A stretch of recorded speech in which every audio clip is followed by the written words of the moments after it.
Pada episode ini, menceritakan ketika Jong Jinman sedang menjaga ibunya yang dirawat di rumah sakit. Di sana, ibunya sangat senang bisa melihat Jinman tumbuh menjadi anak yang tampan. Dia meminta Jinman agar bersikap baik kepada kakak ipar dan juga Jian. Ibunya meminta Jong Jinman untuk pulang, sebab kakaknya akan berjaga malam ini. Sebelum lanjut menonton, jangan lupa subscribe channel ini.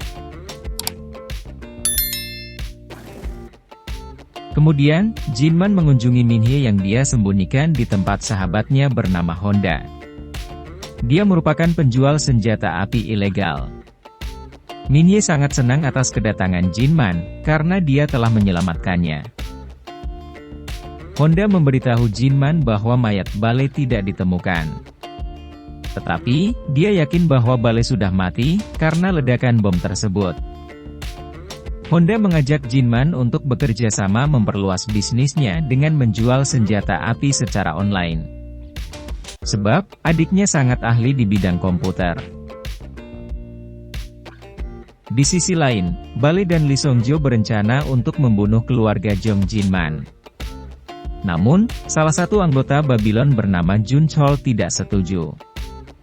Dia memilih untuk mengundurkan diri dari Babylon, daripada harus membunuh keluarga Jong Jinman yang merupakan mantan komandannya.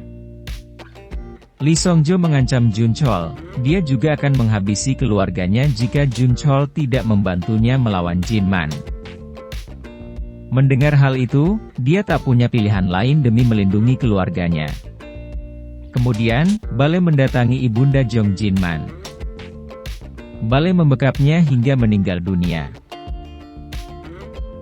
Jong Jinman meminta kakaknya untuk mengautopsi jenazah ibunya, sebab dia merasa janggal atas kematian ibunya. Namun, kakaknya menolak. Sebab, dia meyakini ibunya meninggal dunia akibat penyakit kanker yang dialami selama 7 tahun terakhir. Kakak ipar meminta Jong Jinman untuk pulang bersama Jian, daripada terus bertengkar. Saat Jinman pergi dari rumah duka, Lee Song-jo segera datang menemui keluarga Jong Jinman. Lee Song-jo berpura-pura meminta bantuannya untuk memindahkan karangan bunga yang berada di atap. Ternyata, Bale sudah menunggunya di sana. Mereka menyiksa, lalu membunuh mereka. Kemudian, mereka membuat skenario seolah-olah keduanya mati bunuh diri. Sementara itu, Jun Chol menelpon Jinman.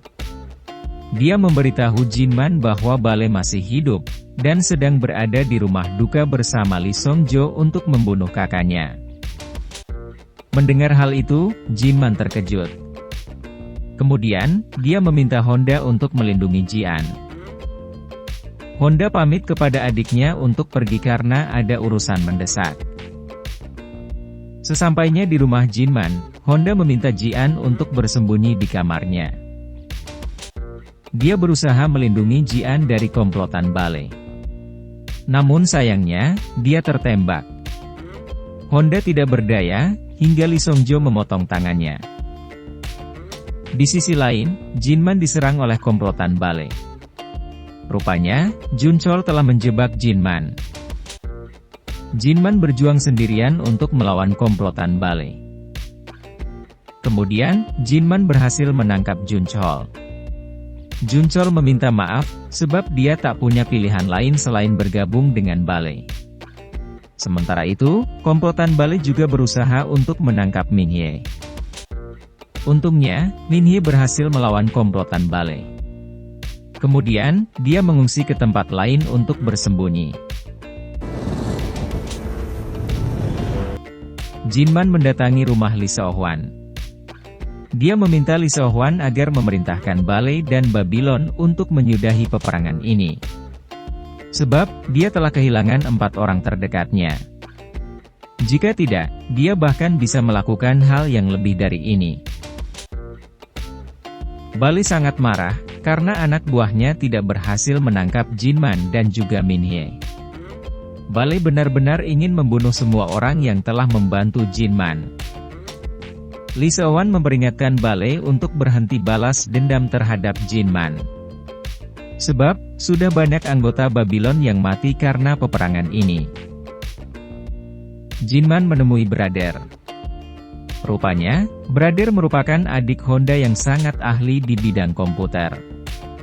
Jinman mengajak Brother untuk tinggal bersamanya.